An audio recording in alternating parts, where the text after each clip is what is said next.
Bienvenidos. Muchas gracias. Gracias. Muy buenas noches.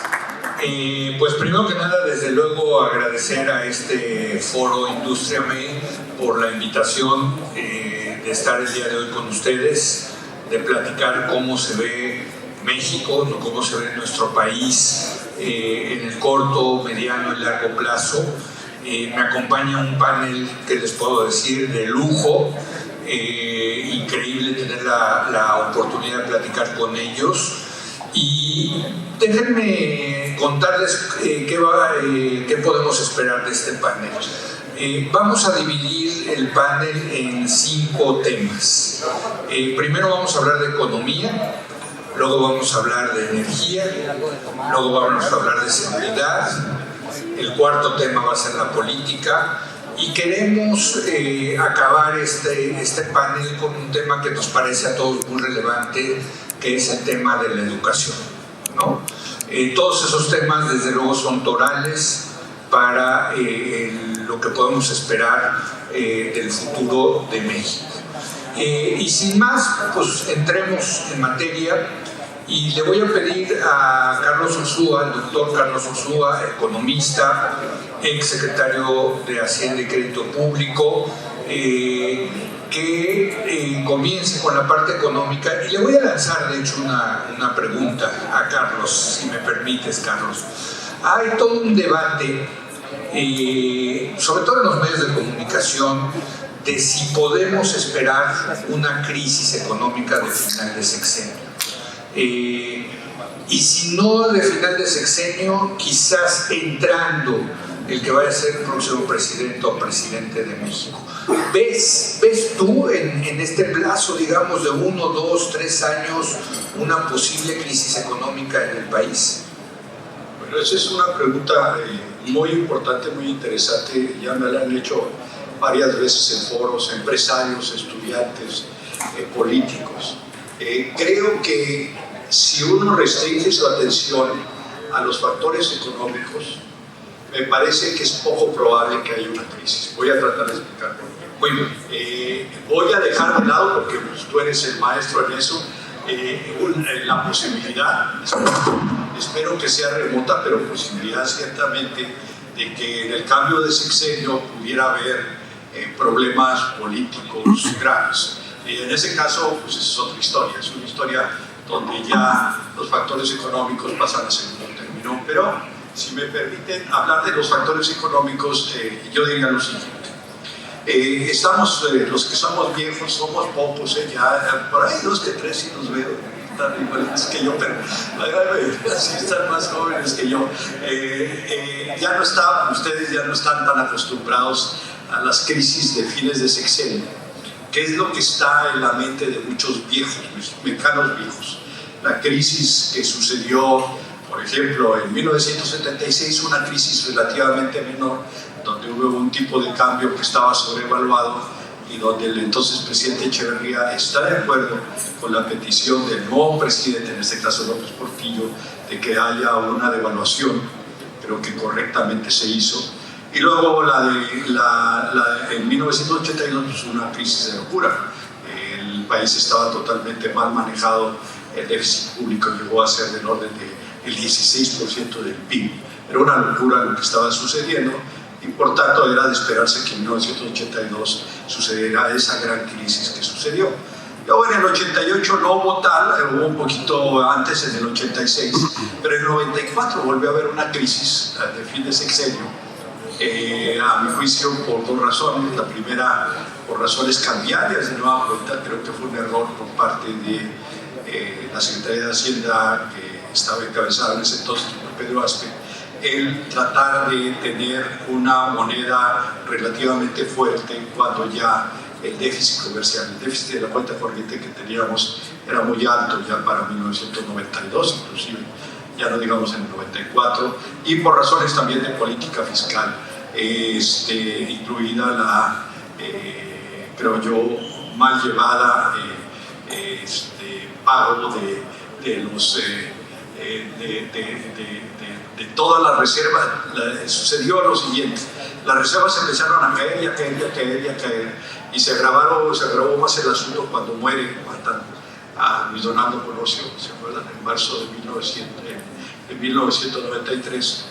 Y el gobierno, de manera de nueva cuenta errónea, trata de salvar la situación emitiendo unos tesobonos, se les llamó, que fueron terribles y letales para México, y que si no hubiera sido porque Bill Clinton en 1994 nos hubiera salvado el cuello, pues a ver qué hubiera pasado. Entonces esta fue una nueva crisis. Ya en el 2000 ya no hubo tal, a fines del sexenio de Zedillo y al fines del sexenio de Fox y de Calderón y de Peña Nieto no hubo tal. ¿Por qué? Parcialmente por algo que es bien importante y que ya por fortuna, creo yo, por el resto de los días de nuestro país va a seguir siendo. Tenemos ya un régimen de libre flotación. Por tanto, el asunto del tipo de cambio que de repente está rígido y no se ajusta, ya no es el caso. Entonces, nos ayuda muchísimo que haya un régimen de libre flotación. Nos ayuda mucho también el que el Banco de México, con todo y sus bemoles y algunas críticas que se le pueden hacer, ha actuado correctamente, me parece a mí en general. Ha sido un banco muy prudente y ha seguido correctamente, me parece también, al Federal Reserve Board, al Banco Central estadounidense, de manera más o menos cercana. Acaba de subir el Federal Reserve Board 0.25% su tasa, y van a ver si mañana no la sube el Banco de México en 0.25%. Eso es así. Es decir, hay que ser muy cautelosos en este momento. Entonces, todos estos situaciones, organismos inclusive autónomos que tenemos ahora y confiables, estoy pensando también en el INEGI, hacen que la situación no sea similar a lo que sucedió en los sexenios anteriores. Pero también hay otro asunto que creo que hay que decirlo de manera muy franca y que ciertamente para nosotros es un colchón muy importante. La deuda en México en este momento, la deuda pública del gobierno federal, es del orden del 50% del PIB. Generalmente la gente habla en términos del PIB. Y ese 50% del PIB no es muy alto para estándares internacionales. En Estados Unidos ahorita ya es un poquito menos del 100% del PIB, pero llegó a ser un poquito más del 100% del PIB. En países como Japón, 200% del PIB. En muchos países europeos, más del 100% del PIB. Entonces, ese 50% del PIB es manejable. Hay que tener mucho cuidado, porque si no, y lo digo con todo respeto, si hay gente de Argentina o inclusive de Brasil, puede sucedernos algo de lo que está sucediendo en Sudamérica, que de repente se dispara la deuda y se vuelve incontrolable. Creo que en el caso de México no, por este momento, y eso nos da un colchón, y ya por eso termino.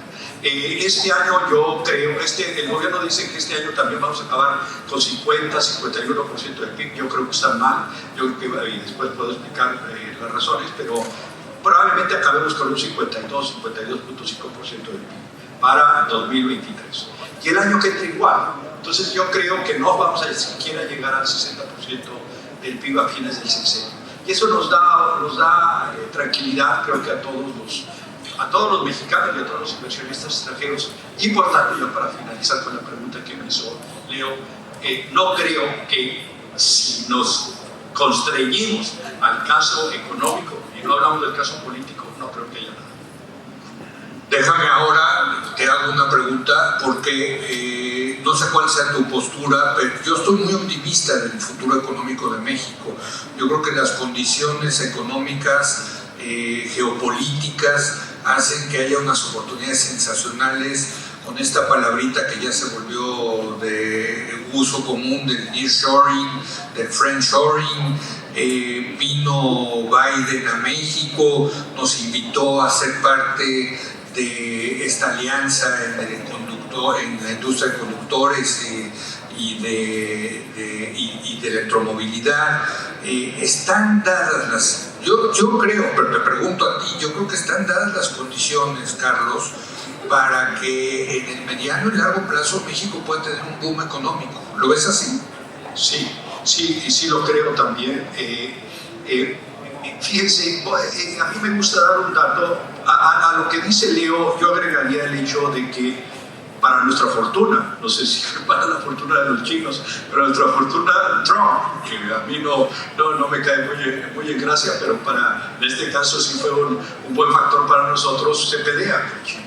Y eso hace que se eleven las barreras arancelarias en el caso estadounidense, y eso hace que poco a poco se vaya mitigando este gran incremento de las exportaciones de manufacturas chinas a Estados Unidos.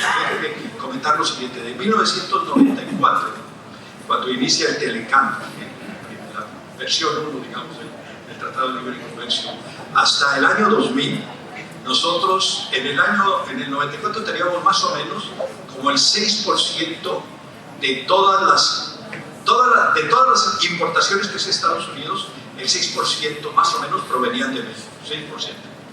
Para el 2000, 6 años después, eran 10%.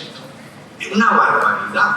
Realmente era notable cómo México había respondido. Yo sé que al inicio pues, era una maquinadora, pero poco a poco la industria mexicana fue respondiendo de manera extraordinaria. Todavía nos falta agregar más valor a mucha de la producción, pero ciertamente fue un ejemplo de qué tan rápido México puede avanzar cuando se ponen las pilas. ¿Por qué de repente llegamos al 10% y luego se queda más o menos el 10%? Sube un poquito, creo que hasta 11 en algún momento, y luego baja hasta 9. Por China, porque China entra en 2021 a la Organización Mundial de Comercio, tiene también un papel como país en desarrollo, donde se le daban ventajas respecto, por ejemplo, a Europa, y China las aprovecha muy bien. Entonces las manufacturas chinas empiezan a crecer y a crecer y a crecer de manera extraordinaria en Estados Unidos, de manera extraordinaria. Y nosotros pues, nos quedamos aquí atascados. Ahora, ya con los pleitos de Trump y siguen los de Biden con los chinos para nuestra fortuna, ya andamos en más del 13% de todas las importaciones de Estados Unidos. Más del 13% provienen de México. Fíjense lo que estamos diciendo, es una barbaridad. Y ciertamente esto va a seguir.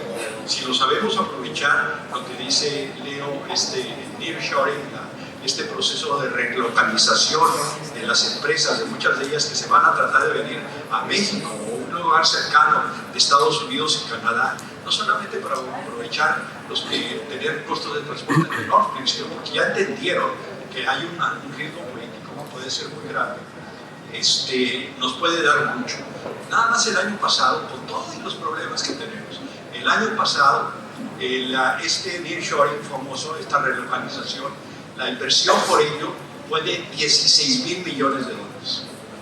Es decir, pongan ustedes, si lo toman a 20 pesos, serían 32,300, $16,000 millones, entonces serían 320,000 millones de pesos. Es una barbaridad, eso es más que el 1% del PIB. Nada más en relocalización, fíjense, nada más. Entonces, yo sí tengo mucha fe, creo que los mexicanos trabajamos mucho.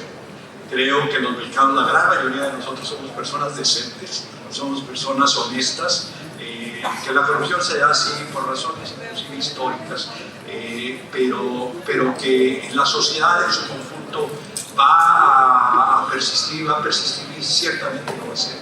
Y hay grandes oportunidades, es cuestión de utilizarlas y tener la mente muy abierta. Yo creo que ya el Gonzalo en particular, cuando hable de la Secretaría del sector energético y el coronel en el caso de seguridad, pues van a hablar de muchas oportunidades que se pueden dar si es que cambiamos un poquito nuestra mentalidad. Bueno, yo agregaría el tema económico y por qué estoy optimista, porque como tú mencionabas cuando veníamos hacia acá, este va a ser un sexenio económicamente perdido en términos de crecimiento del Producto Interno Bruto per cápita, ¿no? Es decir, cuando acabe este sexenio, en promedio todos los mexicanos seremos más pobres que cuando empezó el sexenio, ¿no? Marginalmente si quieres, pero no habrá crecimiento económico, cosa, y corrígeme, que no ocurría desde el sexenio de Miguel de la Madrid, si no mal recuerdo. Yo creo que el próximo presidente o presidenta, sea de Morena o sea de la oposición, va a estar obligado a que haya crecimiento económico. Y en ese sentido va a tener que tomar estas oportunidades, ser más pragmático, menos ideológico, incluso yo diría, este presidente se puede dar el lujo de no tener crecimiento económico porque, como yo he dicho, es un genio comunicativo, tiene esa gran carisma, esa popularidad innegable que tiene el presidente López Obrador. Ninguno de los posibles candidatos a la presidencia, ni de la oposición ni de Morena, es López Obrador, tienen esas características, y en ese sentido tendrá que entregar resultados, Carlos, tendrá que entregar resultados. Y no podemos otro sexenio de crecimiento económico perdido, no nos podemos dar ese lujo. Por eso yo creo que, independientemente de quién gane, creo que vamos a ver otra actitud con respecto al tema económico. No sé si estarás de acuerdo conmigo. Totalmente de acuerdo. Ahí yo preciso un poquito más lo que dijo Leo. Con este crecimiento que tuvimos el año pasado, el 2022, del 3%, llegamos más o menos a la magnitud de la actividad económica medida en términos del Producto Interno Bruto que teníamos a principios del sexenio, a fines de 2018. Que bueno, algo es algo de jugarlo, ¿no? Cuando es algo pelito. Pero desgraciadamente, como también dijo Leo, no se deben hacer las cosas además.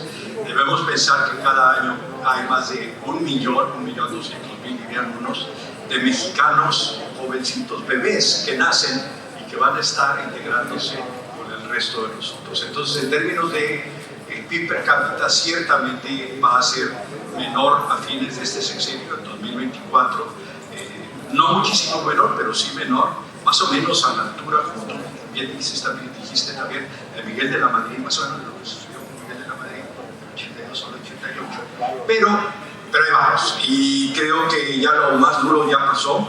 Hay riesgos que como Gonzalo está aquí y es el experto, pues él puede hablar mucho mejor de eso. Yo veo un riesgo muy grave en el sector energético, pero en general creo que estamos de nueva cuenta despegando, y si nos ponemos las pilas todos podemos realmente crecer mucho en los siguientes años.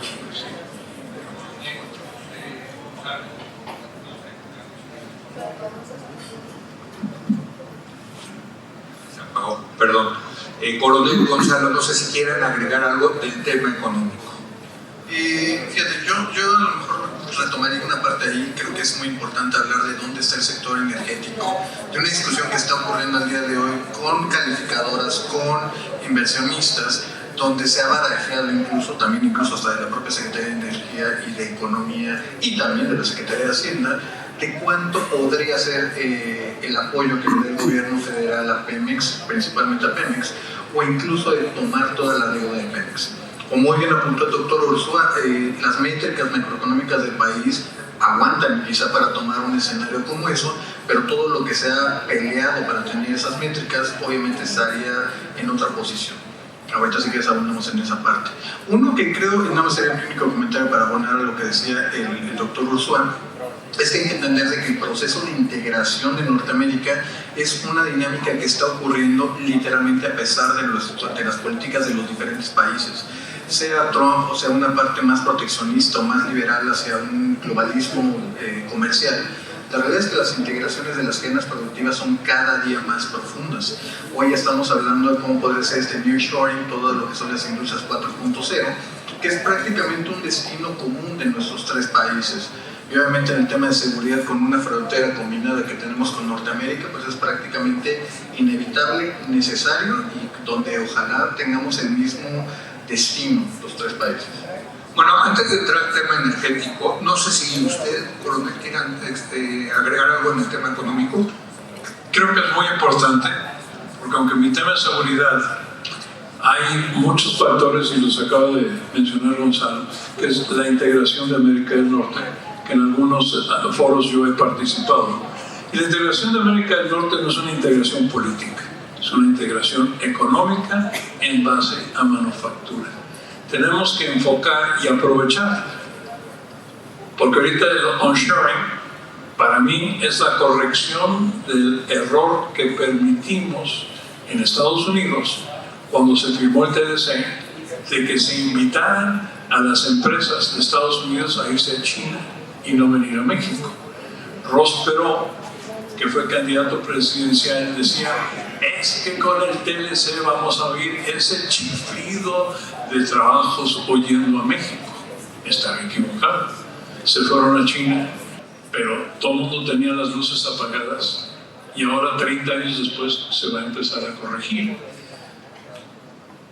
Aquí la importancia es que tenemos que hacer un sustituto, y lo digo más fácil de lo que es, que en lugar de que las cosas digan Made in China, que digan Made in North America. México, Estados Unidos como socios para competir tanto con el grupo europeo como con el grupo asiático.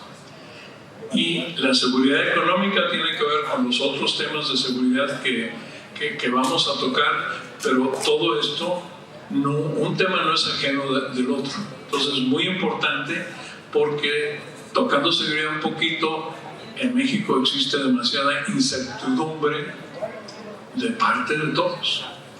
Algo se tiene que hacer para mejorar la cultura de seguridad y dejar de tener esa incertidumbre. Alguien mencionaba ayer o antier que un equipo, un automóvil, lo que sea, funciona bien o mal dependiendo de cómo nos sintemos internamente.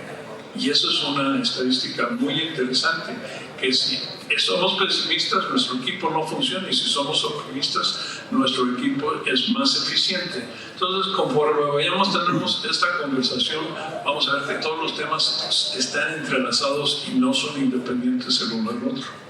Muy bien, para terminar el tema económico, tengo una pregunta puntual para ti, Carlos. Desde luego podríamos echarnos 2 horas hablando de las finanzas de Pemex, ¿no? Que siempre son un dolor de cabeza para cualquier gobierno, ¿no? Pero la pregunta es: ¿por qué la deuda de Pemex, que es semisoberana y que sabemos que el Estado de México la va a pagar, no la convertimos a deuda soberana? Y porque nos cuesta una sobretasa que no sé cuánto sea, varios, prácticamente el doble. Pues imagínate, ¿por qué no se acaba de hacer eso, Carlos? Esa es otra muy buena pregunta, que mucha gente se ha hecho. Yo también me la hice hace algunos años. En lo que sucede es lo siguiente: hay una deuda en principio federal, que es la deuda soberana, la que todo el mundo, todos los países del mundo piensan que es la deuda nuestra, y por otro lado hay una deuda de Pemex, una deuda de más de $100,000 millones, alrededor de unos 105,000 millones de dólares. Entonces nada más multipliquen eso por 20 para que se den una idea. Es más de 2 billones de pesos la deuda de Pemex. Y mucha de esa deuda, por cierto, es extranjera, no es como en el caso de la deuda soberana, es nacional, porque el gobierno se fondea con CETES, con todos estos instrumentos financieros que Pemex no tiene a su disposición. Entonces ellos simplemente se tienen que fondear en el extranjero con todo lo que se puede. Entonces la pregunta de Leo es muy interesante. Si es que nos cuesta... por otro lado, bien sabemos que la deuda soberana en realidad es también la de Pemex. Cuando Pemex se vaya a la ruina, espero que nunca se vaya a la ruina, pues todos vamos a tener que sacar la cara por Pemex. El gobierno federal va a tener que sacar la cara por Pemex y va a tener que pagar la deuda de Pemex. Eso es lo que es. Simplemente no podemos dejarlo que se hunda. Entonces, si en realidad en el fondo es deuda soberana, ¿qué diablos tiene que hacer esta división que nos cuesta muchísimo dinero en efecto? Porque es una empresa que no es un país como nosotros, que está problemada desde hace muchos años, que es muy, con todo respeto para si es que hay alguien aquí, es poco eficiente en términos internacionales y que por tanto su deuda cuesta muchísimo para pagarla, para servirla, es decir, los pagos de intereses, amortizar, lanzar nuevos bonos, etc. Esa es una pregunta muy interesante. Y yo recuerdo cuando yo estaba en el gobierno, que en algún momento, el 17 también se hizo una pregunta similar. Y él me dijo, porque yo fui secretario de Hacienda, también de Finanzas, del gobierno del Distrito Federal hace muchos años, 2002-2003, pero de Hacienda, me comentó que quería que se redujera. Hay un pago de derechos petroleros, que tiene un nombre, el derecho de utilidad compartida. El DUC. El DUC, derecho de utilidad compartida, que es un derecho que tiene que pagar Pemex a la nación, porque Pemex está extrayendo petróleo de la nación, de Pemex. Entonces Pemex tiene que pagar eso. Bueno, es decir, tiene que ser tratado de manera diferente al resto de las empresas, por razones claras, porque simplemente está explotando un recurso que no es de ellos, sino de todos nosotros. Entonces hay un DUC, que es el derecho de utilidad compartida, que estaba, si mal no recuerdo, Gonzalo, al 60%. 60.2%. Cuando inicia el sexenio, y ahorita debe estar como en 40%. La última está bajo de 54 en el 2022 y va a bajar a 47.1 en este año. 47.1. Entonces, fíjense lo que esto significa. Lo que esto significa es que pues Hacienda va a tener menos dinero, obviamente, porque tiene menos derechos que le va a pagar Pemex, ¿no? Pero también lo que esto significa es que de alguna forma Hacienda está ayudando a Pemex a pagar su deuda. Entonces estamos de alguna manera socializando la deuda de Pemex al echar hacia abajo. El presidente López Obrador, yo creo que está muy consciente de eso, o al menos estaba muy consciente de eso en el 2019, pero yo creo que lo óptimo no es eso.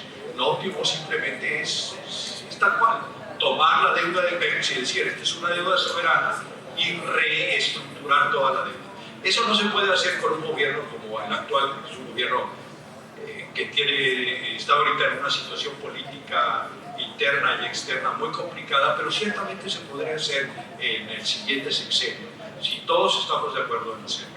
Por supuesto, esto nos va a elevar los costos de la deuda total nuestra, y obviamente vamos a asumir la deuda de Pemex para abrir boca, y aparte, pues, no es lo mismo la nación que Pemex, entonces se van a subir un poquito los riesgos para los que nos extiendan crédito, pero sí, es una pregunta muy interesante y yo estoy de acuerdo con lo que dice Leo. Yo creo que eso es lo óptimo, porque estamos jugando, miren, es muy sencillo.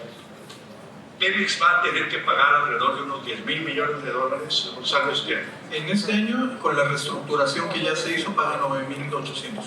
1,800 en el River, sí. ¿Y de dónde va a sacar el dinero? Bueno, pues está parcialmente presupuestado en el presupuesto federal, pero pues obviamente lo que va a suceder es que esos, digamos, 2 por 8, 16, pónganle ustedes 200,000 millones de pesos, pues vamos a tener que, el gobierno federal va a tener que incrementar su deuda en 200,000 millones de pesos, que eso es alrededor de 0.6-0.7% del PIB. Y por razones nada más de Pemex. Entonces es un asunto que tenemos que resolver.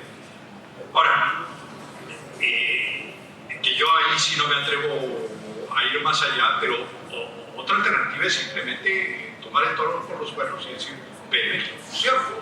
Y entonces vamos a tener que a lo mejor abrir el mercado de explotación de recursos petroleros, etcétera, etcétera. Esa es otra situación, ¿sí? Es una situación diferente que el riesgo es mucho más riesgosa políticamente hablando. Sí, políticamente. Bueno, vámonos al tema energético, si les parece, porque estamos optimistas sobre la economía mexicana, creo que hay muchas oportunidades, pero uno de los cuellos de botella es la energía, ¿no? Y estamos hablando desde luego de electricidad, de gas natural, en fin.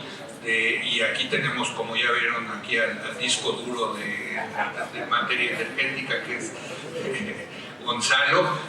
Déjame empezar con la electricidad, ¿no? He escuchado, he entrevistado a muchas personas últimamente, dueños de parques industriales, fibras, ¿no? Que están booming, que no hay terrenos, ¿no? Y todos los que me han dicho el problema es que no hay electricidad.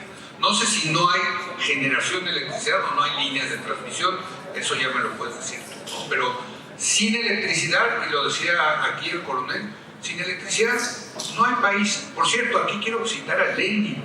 Vladimir Lenin decía que la revolución rusa eran los soviets y la electricidad, ¿no? Esa era, ¿no? Nosotros hicimos la revolución para poner los soviets y que haya electricidad, ¿no? Imagínense esto en 1917, ¿no? Pero, en fin, te paso a ti el micrófono. Claro que sí. Bueno, primero empezar justamente con un agradecimiento al Grupo Secovi. Su evento, por lo que he visto, ha salido bastante bien conocido y platicado con muchos de ustedes. Y muchísimas gracias por invitarnos. Justamente respondiendo a tu pregunta, Leo, idéntico que todo el agua o que la materia, no todo está uniformemente distribuido. Hemos escuchado, sobre todo últimamente, con respecto a esta planta de Tesla, que la quieren poner aquí en Monterrey, que se la quieren llevar al Estado de México, que de pronto se mete por ahí Sonora, y parecería que es la novia de la quinceañera con la que todo el mundo quiere bailar. Y la realidad es que estamos hablando de la disponibilidad de energía. No es lo mismo la certeza que puede tener un hub como Tuxpan, como Vallehermoso y en Tamaulipas, incluso aquí propio en Monterrey, que por ejemplo la península de Yucatán o la península de Baja California, que esas están altamente expuestas. Habiendo dicho eso, hay que entender esto como un sistema y cada uno tiene nodos, y eso seguramente los que son de ingeniería lo van a entender muy bien, y los nodos tienen cierta capacidad. Lo ideal, de nuevo en temas de seguridad, es tener la redundancia o fortalecer el sistema, expansiones que principalmente en la parte de la transmisión, y aquí hay que entenderlo claramente.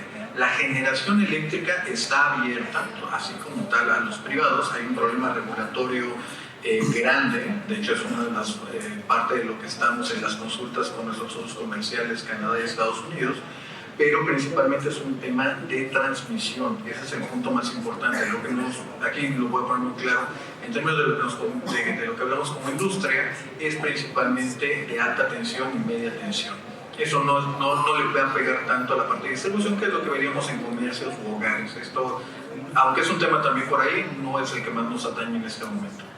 El problema es de que CFE, y aquí lo puedo nombrar de manera directa, es el énfasis que tiene Manuel Bartlett en tener el mercado o la mayor participación de mercado en la generación eléctrica. Es preocupante cuando escuchamos a la secretaria Buenrostro de que todo va muy bien con los socios comerciales y vuelve a repetir este mantra de 54-46, que te lo adelanto, es totalmente inventado. A ver, para 54 es generación de la CFE, 46 privada. Exactamente. Que no sé de dónde sacaron ese número, por cierto. Yo te puedo decir de dónde viene. De nuevo, tú eres el disco duro. Es la ventaja de saber de dónde vienen los datos. Ese 5446 es una fotografía en el tiempo y es prácticamente en 2018 cuánto estaban produciendo los privados y cuánto estaban produciendo la CFE en el mes de diciembre. Eso es todo lo que están diciendo. Como lo encontramos, de ahí nos vamos a ir. Pero ahí está gran parte del problema, Leo. ¿Dónde están al día de hoy las plantas de CFE? Y vale la pena que toque rápidamente la parte de cómo es el despacho. Una de las cosas que está ante lo y que se les van a dar los amparos a la industria eléctrica, la gran mayoría, con respecto a lo que se hicieron las reformas de 2021 principalmente. Es muy sencillo. ¿A quién se le compra la energía? La ley lo decía muy claramente, al generador más barato. Y lo sabemos, y en ese caso el criterio es muy sencillo, es el costo de generación de corto plazo. Palabras más, palabras menos, es el combustible. Obviamente podemos por intuición saber de que el sol es gratis, el viento también lo es, a veces cuando llueve también las hidroeléctricas, la parte de la geotermia, después metemos por ahí nuestra planta nuclear de Laguna Verde, después viene el corazón del sistema, que son las plantas de ciclo combinado alimentadas por gas natural, y ya hacia la parte final de la cola están las plantas de combustorio, de carbón, y las de diésel, que son prácticamente plantas móviles de emergencia y que prácticamente son de ocasión. ¿Qué es lo que planteaba la reforma que intentó Manuel Bartlett en la boca del presidente? O sea, era simplemente de que CFE se va al inicio de la cola, se despacha todo lo de la CFE y lo que sobra del mercado, eso que se lo peleen los privados en un margen de competencia. De entrada yo les diría, sin saber los números, no sonaría tan peligroso. El gran problema es cuando nos vamos a los costos. Cuando nos damos cuenta de que una planta de combustorio, de hecho hay aquí una muy cerquita de Monterrey, que en este caso es privada, que es PEG, está quemando combustorio, le cuesta cerca de 4 veces más de lo que cuesta una planta eólica. O una planta solar son 5 veces más caras. ¿Qué ocurre? Todos esos incrementos del costo de generación, y ustedes lo saben perfectamente, las tarifas industriales no gozan de ningún subsidio. Si incrementa el costo de generación, significa que ustedes van a pagar más electricidad. Hoy se paga más en México que en Estados Unidos por la electricidad industrial. El último dato, que es justamente el de diciembre, el último dato que tengo en la mente, estaban pagando prácticamente lo mismo, estábamos prácticamente lo mismo. Y es importante también para entender de cómo está el sistema, y es ahí donde entraría la segunda parte, que es la transmisión. Nos hace falta reforzar absolutamente todo. Tenemos, por ejemplo, un potencial eólico gigantesco hacia la parte de la Ventosa, que podría limitar muy bien las plantas, o en este caso el mercado de la península de Yucatán. Por ejemplo, aquí en el caso de Nuevo León, no hablo específicamente de Monterrey, sino de Nuevo León, tienen el acceso por ductos justamente del gas más barato. Aquí todavía funciona muy bien la combinación de solar, eólico y gas natural. Lo que les pasó seguramente, y con algunos se los he platicado en febrero del 2021, cuando se congeló buena parte de Estados Unidos, exactamente, cuando se congeló Texas, cuando de pronto dejó de fluir el gas natural hacia México, cuando de pronto estaba en $3.50 el millón de BTU, y para el domingo estaba en más de 150 millones de BTU. Bueno, tan solo aproximadamente cerca de 110 kilómetros al norte de la ciudad de Monterrey está el campo Brasil. Es un campo que Pemex ya lo explotó por cerca de 50 años y está con condiciones técnicas para poder ser un almacenamiento de gas natural. Ahorita que no nos surge, ahorita que empezó a bajar de nuevo el precio, podríamos estar desarrollando esos proyectos para tener gas natural prácticamente en todo momento en nuestro país. Es como comprar un refrigerador, si lo quisiéramos llamar de esta manera, es almacenamiento. Y cuando sea necesario, por razones técnicas, comerciales, una reserva estratégica, poderlo explorar. Pero por desgracia, pues no, es una cosa que ha sido un pendiente histórico en ese sentido. Déjame, te hago una pregunta con el tema de la electricidad, de incertidumbre que es esta resolución de la Corte. Bueno, o sea, es parte del surrealismo mexicano, ¿no? La Corte no logra los 8 votos de los 11 para declarar inconstitucional la ley de la industria eléctrica, pero sí se puede desafiar, digamos, la entrada en vigor de esa ley por amparo, por ser inconstitucional. Entonces, no es inconstitucional, pero sí es inconstitucional, por eso les digo que nos encanta el surrealismo mexicano, ¿no? Eso genera, desde luego, mucha incertidumbre en este mercado eléctrico, ¿no? Totalmente, y aquí hay que entenderlo, y todos seguramente aquí también lo saben, las inversiones en energía y en general manufactura son inversiones de largo plazo y muchas de ellas a veces son irreversibles. No es tan fácil de que de pronto tienes un ducto y de pronto lo levantes y te lo lleves, ¿no? Ya se quedó ahí va a estar enterrado. Eso es importante mencionarlo, Leo, sobre todo en el entendido de que necesitas políticas coherentes y predecibles para poder hacer una inversión de varios miles o cientos de miles de millones de dólares que va a estar ahí, no lo vas a poder mover tan fácilmente. ¿Qué ha ocurrido? Tal y como tú estabas diciendo, va a terminar en un absurdo lo que tenemos en la parte eléctrica. Todos los que ya estaban, todos los que habían ganado en las subastas eléctricas, todos los que nos ofertaron en su momento el precio de energía eólica más barata del mundo y la segunda más barata en energía solar, ellos van a seguir participando en el mercado y ellos van a gozar de energía muy barata. Pero los nuevos participantes, una energía que se aparte, retomando tantito lo del nearshoring, friendshoring, el prerequisito no solamente tener energía, se requiere tener energía barata, y ahora con los compromisos también, de muchos compromisos ESG, en este caso Environmental, Society and Governance, toda la parte de ESG, obviamente te están pidiendo que también venga de fuentes renovables o al menos de fuentes limpias. Hoy, cualquiera de ustedes que se quiera acercar, y eso le pasó precisamente a la planta de Mercedes-Benz en San Luis Potosí, de pronto si se le acercan al CFE que garantízame que voy a tener energía renovable, que lo que me estás mandando es de energía renovable porque mis inversionistas o mi país de origen me lo está pidiendo, el CFE les va a decir no puedo, te voy a mandar energía que viene de un pool y ese pool puede traerte de carbón, de combustible o de cualquier otra fuente. Ese es el problema, que todavía no hemos podido llegar al nivel de sofisticación de poder decir de dónde viene. Y una última pregunta, estuve hace poco con una comida con una de las posibles corcholatas. Bueno, quitemos la posible, era una corcholata, ¿no? Lo digo genérico, no voy a decir quién, pero bueno. Pero esta corcholata decía, hombre, van a seguir viniendo a invertir en el mercado eléctrico porque la demanda va a ser mayor en México y con el 46% que les dejemos de generación a los privados, va a seguir siendo muy rentables para ellos para seguir viniendo a invertir a México, sobre todo en energías renovables. ¿Cómo ves este argumento? ¿Qué están soñando, sinceramente? México, en términos geológicos o en términos incluso de disponibilidad de energía, México tiene una tríada que solamente comparte con Canadá y con Rusia. México tiene un potencial eólico gigantesco, solar y geotérmico. De la geotérmica casi nadie habla, pero el potencial que tenemos es importante.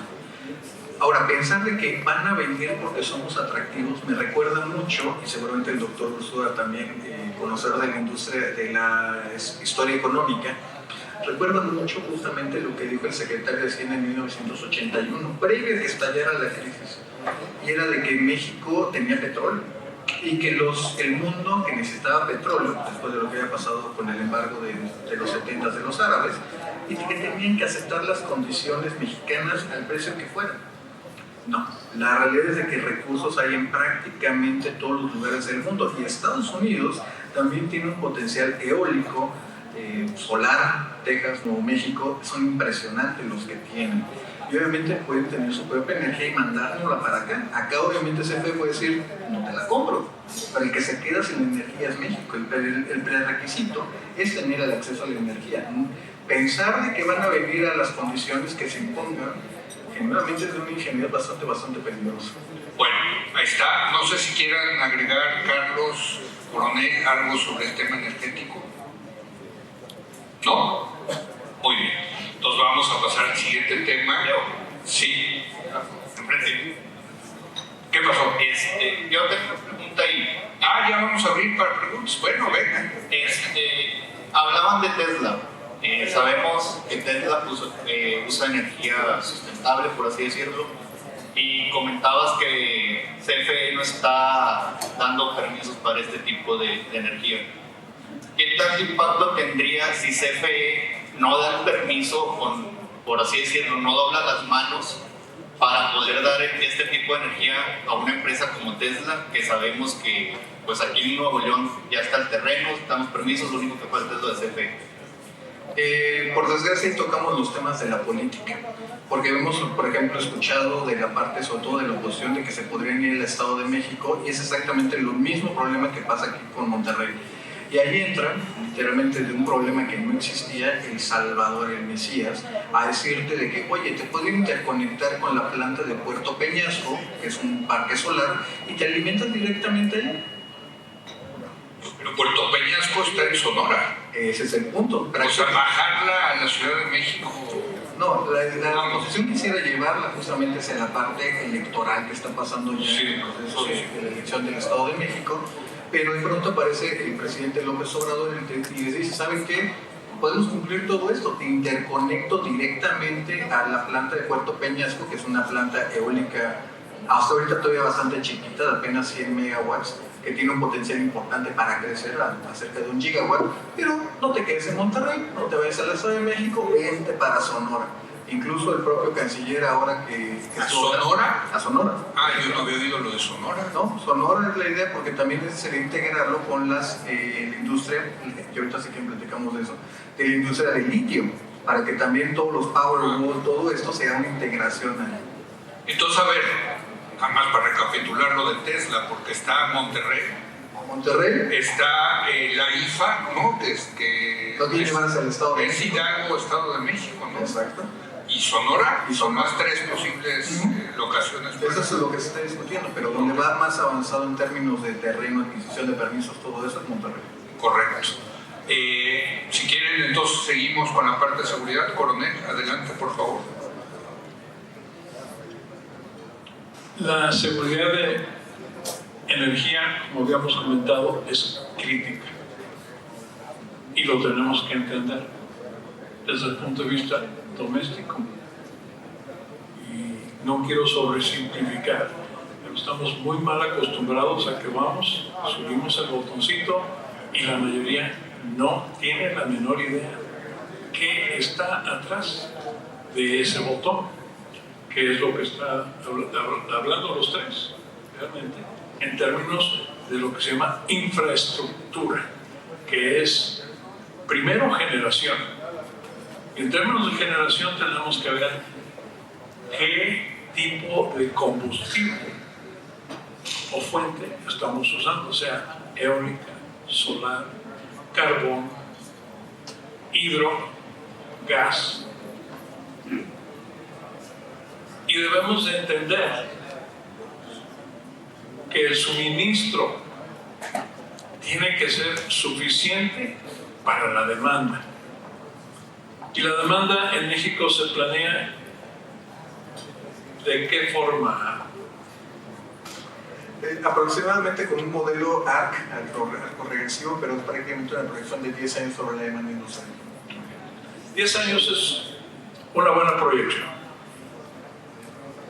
Entendiendo que personas como el doctor Rousseau pueden darnos una proyección de crecimiento industrial, de crecimiento de población. ¿Por qué? Y vuelvo a repetir, vivimos en la era de electricidad. Todo lo que hacemos depende de la electricidad. Todos traemos un teléfono celular, tenemos una computadora, tenemos un esto, un aquello. Todo consume electricidad. Ya sea una gotita, el cambio a los focos LED, nos ayuda bastante. Pero salimos a la ciudad y la ciudad está iluminada, todas las ciudades están iluminadas. ¿Qué tanta electricidad estamos consumiendo por el gusto de ver las luces?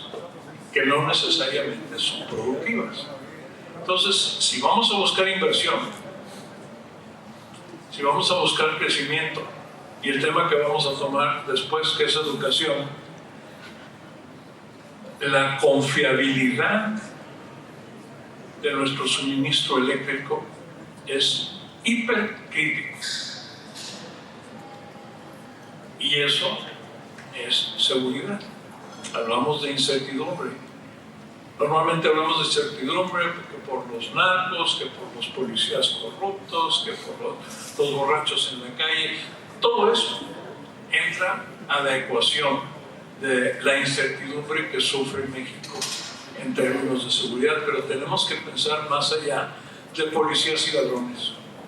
Tenemos que pensar en todos los elementos que nos permiten, en una sociedad libre y feliz, saber que podemos levantarnos en la mañana, llevar a nuestros hijos a la escuela, ir a trabajar, cumplir con nuestras funciones, teniendo la certidumbre de que no corremos riesgos, de que no nos van a raptar, que no nos van a robar, que no vamos a estar en un cruce de balas, que no vamos a estar en apagones de un día a otro, que tenemos que tener racionamiento de electricidad, racionamiento de agua. ¿Por qué?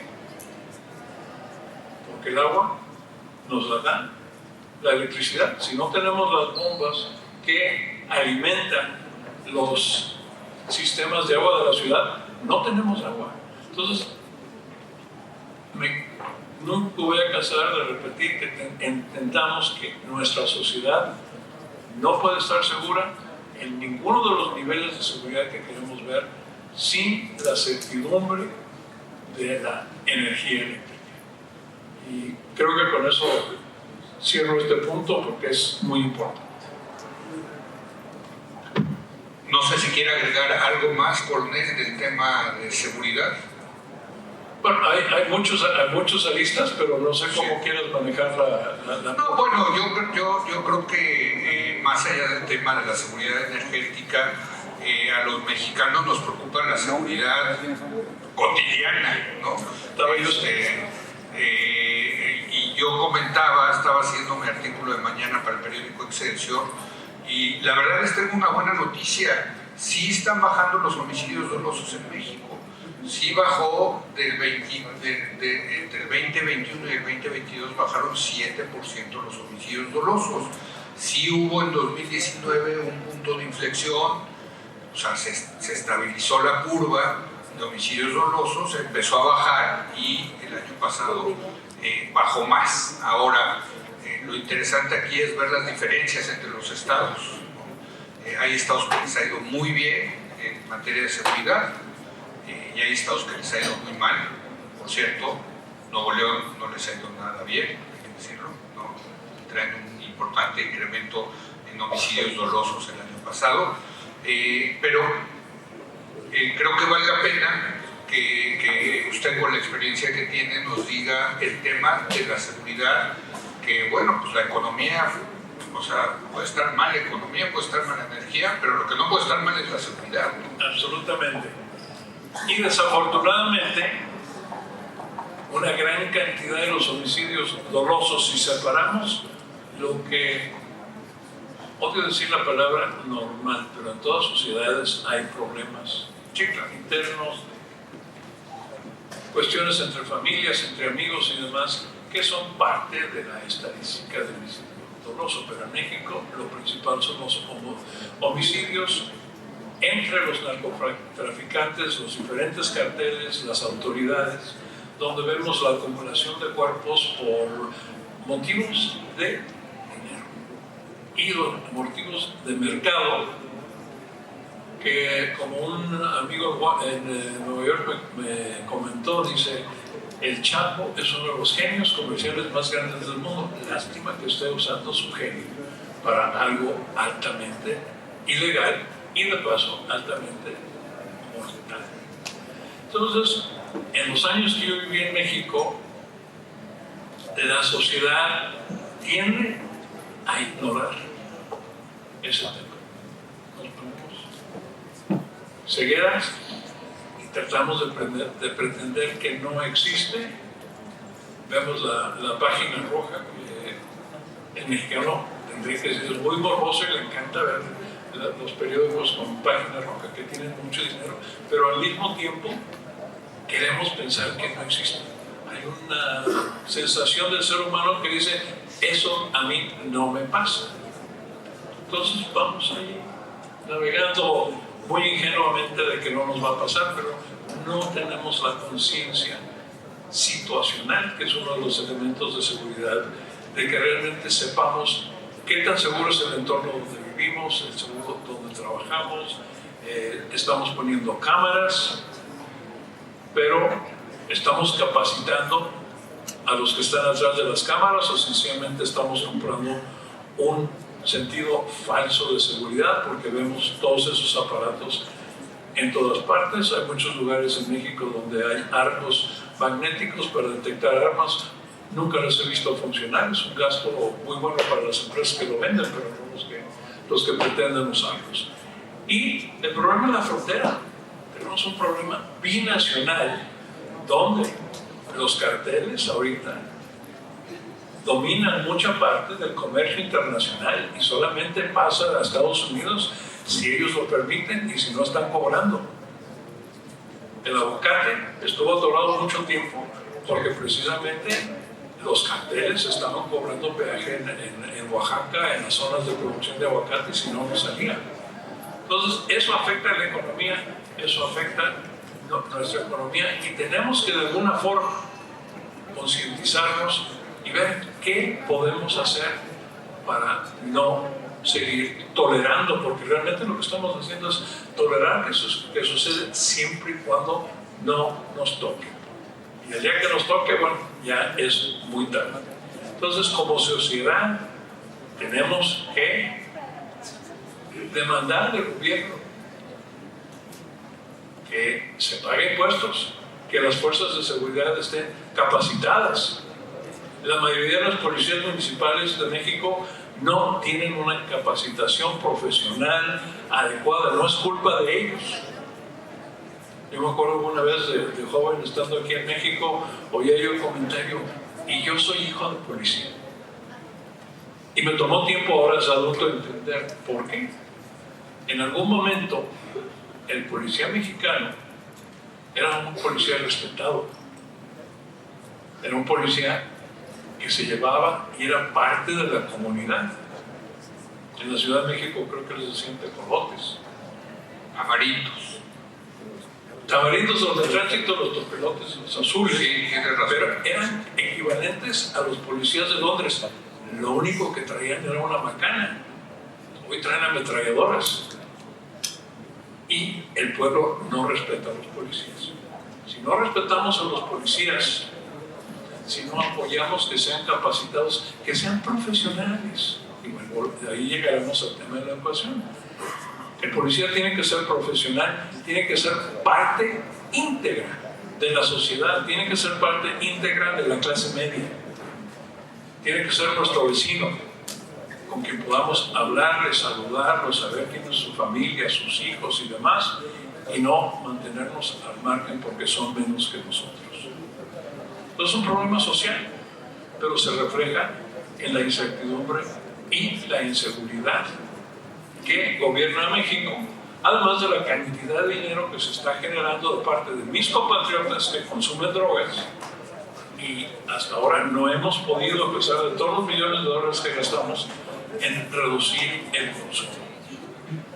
Entonces es un problema mutuo, no solamente Estados Unidos y México, Europa consume más drogas, pero los carteles mexicanos están dominando el mercado internacional de la droga. Aquí viene la productividad del mexicano, que después lo veremos en el tema de educación, pero en el lugar equivocado. Están los ninis.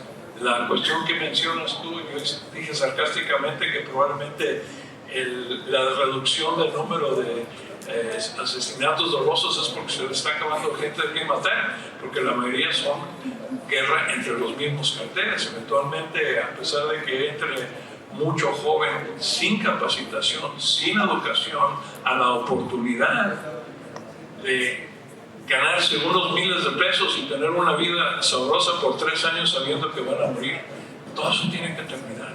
Pero nosotros como sociedad tenemos que hacer algo para hacer esos cambios y no mantenernos al margen de donde estamos viviendo.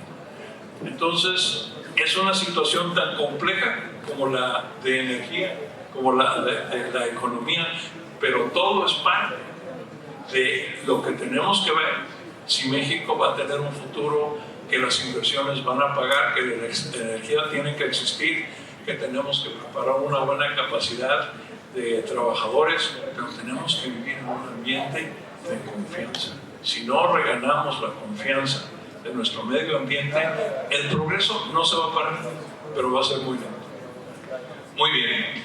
Bueno, a mí me tocó en este panel moderarlo, pero también me dejaron la ingrata labor de hablar de la política, ¿no? Y bueno, si les parece pasamos al tema político, porque pues efectivamente es uno de los grandes temas. No es que se acerque la elección del 2024, sino que ya estamos involucrados cotidianamente en lo que va a ser la sucesión presidencial. Pero quiero decirles que la elección del 2024 no es nada más la elección de presidente, sino que va a ser la elección más grande de la historia del país, porque se van a elegir 8 gobernadores, el jefe de gobierno de la Ciudad de México, los 500 diputados, los 128 senadores, más de 1.500 alcaldías, se van a renovar 30 congresos locales. Entonces, los mexicanos por tradición y por historia tendemos a mirar mucho el tema presidencial, pero en la realidad lo que vamos a ver es una recomposición política a nivel federal, local y en los congresos y en los ejecutivos. Yo no tengo la menor duda que el presidente López Obrador tiene una prioridad. Él se levanta todas las mañanas con una obsesión, y esa obsesión es entregarle la banda presidencial a su sucesor, al que él decida que va a ser su sucesor. Para López Obrador, la prioridad número 1, 2, 3 es esa. Él está pensando en la política todo el tiempo, en la sucesión. Para él es inconcebible entregarle la banda presidencial a un opositor, ¿no? Y va a ser todo lo que esté en su poder para, y lo está haciendo desde luego, para cumplir su prioridad. Y él está, digamos, bueno, tiene una parte de cuidar el flanco interno, el de Morena, el de su partido. Yo estoy convencido que el plan A del presidente López Obrador es la candidatura de la jefa de gobierno de la Ciudad de México, Claudia Sheinbaum. Yo creo que por lo que dicen, por lo que hacen, por el dinero que le han metido, por los apoyos que tienen los gobernadores, por el dinero que le han invertido, yo sí veo que el plan A es Claudia Sheinbaum.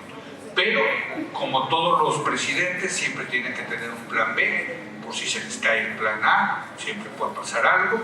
El plan B, pues desde luego es Marcelo Ebrard, es uno de los posibles plan B, y también el secretario de Gobernación, Adán Augusto López Hernández, pues que es una especie de Andrés Manuel López Obrador, pero en versión genérica, ¿no? Es la versión del doctor Simi, de López Obrador, ¿no?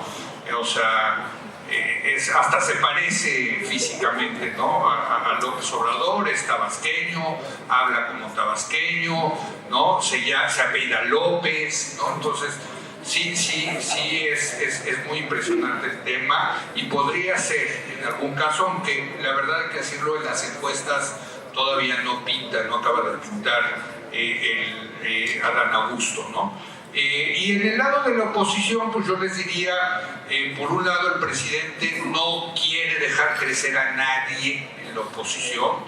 Él, si levanta a alguien la cabecita, saca la escopeta y les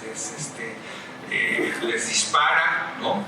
Lo vimos la semana pasada, Cuauhtémoc Cárdenas tratando de diferenciarse y entrar en un tema ciudadano de un proyecto de nación.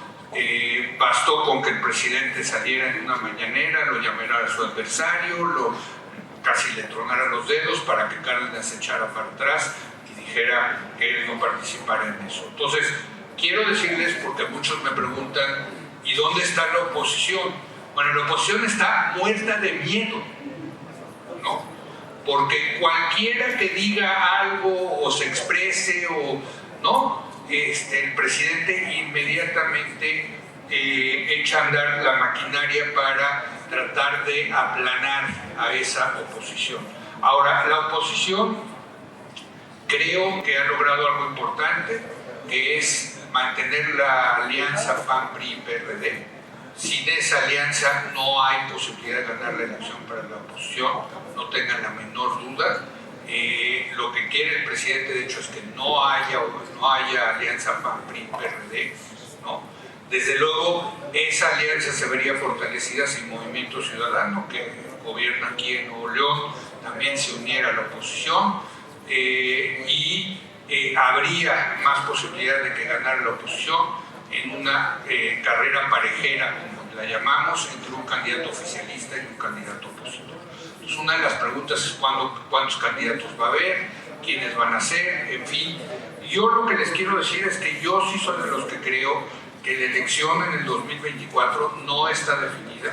Yo creo que sí hay tiro, creo que va a estar más competida de lo que se piensa. Hoy se ven los dados muy cargados hacia el candidato o candidata de Morena, pero yo creo, de haber vivido ya muchísimas elecciones y estar estudiando el tema electoral, de que va a ser más competida, va a haber sorpresas. Esto todavía le falta mucho, ¿no? Y termino este primer comentario político, diciéndoles algo que mencionó Carlos, de si puede haber una crisis a final del sexenio que tenga que ver con una crisis política. Y yo sí la veo, Carlos, si gana la oposición. O sea, ahí sí me queda claro que si gana la oposición, y sobre todo por un margen estrecho, el presidente López Obrador no va a aceptar la derrota. ¿Por qué? Porque nunca ha aceptado una derrota en toda su historia política y no va a comenzar el año que viene, ¿no? Entonces, el presidente, muy al estilo de Trump, muy al estilo de Bolsonaro, va a decir que le robaron la elección, que los árbitros estaban vendidos. Él quiso hacer una reforma constitucional para cambiar al Instituto Nacional Electoral, no lo dejó la oposición, la mafia del poder ha regresado, les hicieron un fraude, en fin, ya sabemos, o sea, es muy predecible el personaje López Obrador en ese sentido, y yo creo que no va a aceptar los resultados. La pregunta es ¿qué va a hacer el presidente si desconoce los resultados desde la presidencia? Recordemos que Trump pues llegó al extremo de mandar a su fanaticada a tomar el Congreso, cosa que nunca había pasado en la historia de Estados Unidos, ¿no? El famoso 6 de enero del 2021, día realmente muy triste para la democracia americana, no sé qué pensará usted, coronel, pero todos nos quedamos muy choqueados. Afortunadamente las instituciones en Estados Unidos son lo suficientemente sólidas para haber aguantado ese golpe del trumpismo. En Brasil, Bolsonaro llamó al ejército para que tomara el poder y no dejara que tomara posesión Lula da Silva como presidente. Afortunadamente los militares dijeron nosotros no vamos en esa. Con todo y todo también hubo una medio toma ahí del Congreso, en fin. Bueno, eso puede suceder en México, me parece, Carlos. Y me preocupa, ¿no? Me preocupa porque nuestras instituciones no son igual de sólidas que las de Estados Unidos. Me preocupa la relación que tiene el presidente con las Fuerzas Armadas, ¿no? Les ha dado todo. Yo sí soy de los que me he opuesto sistemáticamente a la militarización del país. Están felices los militares, con mucho dinero, muchas prebendas. Y termino diciéndoles que el 5 de febrero, que se conmemoró el aniversario de la Constitución, el presidente decidió, en lugar de entrar con los otros dos presidentes de los otros poderes, es decir, la Suprema Corte de Justicia y el presidente de la Cámara de Diputados, decidió entrar con el general secretario y el general almirante, ¿no? Bueno, esos símbolos que para el presidente son muy importantes, ¿no? Este es un presidente que le da mucha importancia a los símbolos. Bueno, ¿qué nos está tratando de decir el presidente cuando cada vez le da más poder a los militares y cuando él va arropado de los militares, ¿no? Si gana Morena, bueno, pues ya será otro asunto, ¿no? Ya podremos especular de qué pasará con López Obrador después de que deje la presidencia, pero el único escenario que sí pongo, yo creo que me preocupa, me ocupa, y creo que lo tenemos que tener en el radar, es efectivamente si la oposición gana en el 2024, sobre todo por un margen estrecho, ¿no?, de votos. No sé si quieren ustedes comentar algo más del tema político, Carlos, coronel, Gonzalo.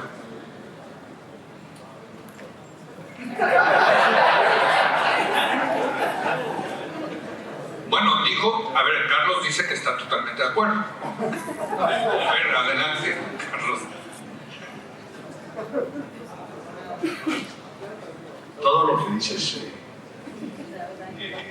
tiene mucho sentido, es alarmante, pero bueno, pues todos nosotros tenemos que estar conscientes de ello, ¿no? En particular yo participo contigo en esta crítica que creo que se debe hacer de la militarización que está sufriendo el país.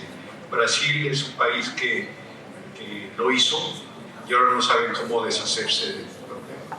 Muchos aeropuertos en Brasil son gobernados dirigidos por militares y Lula, me temo, va a poder hacer un poco al respecto, ¿no? Y eso vamos nosotros también a tener que enfrentar en los próximos años. Va a ser muy complicado para quien llegue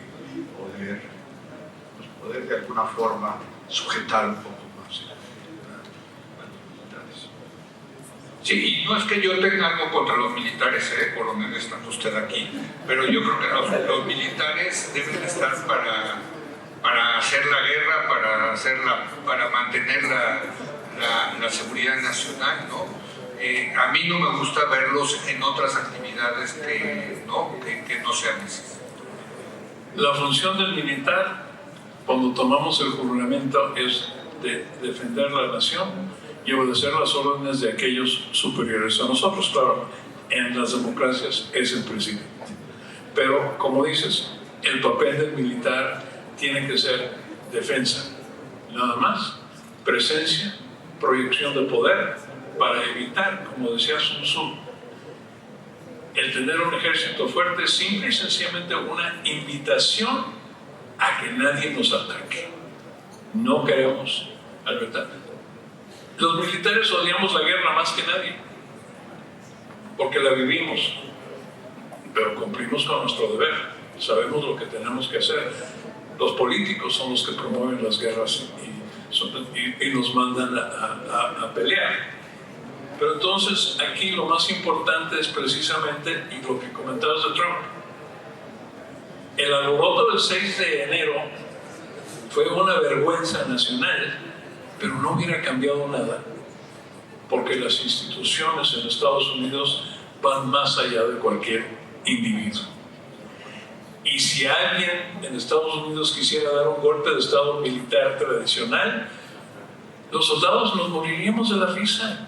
Ningún general nos puede decir que hagamos algo, pero no es lo mismo en Brasil, en Argentina, y esperemos que no en México. Pero obviamente López Obrador está apoyándose demasiado y creo que es cierto que les está regalando millones y millones y millones de pesos para sentirse muy acomodados. Había una historia que me platicó mi papá de que le dicen a un presidente de México: oye, hay una reunión de generales.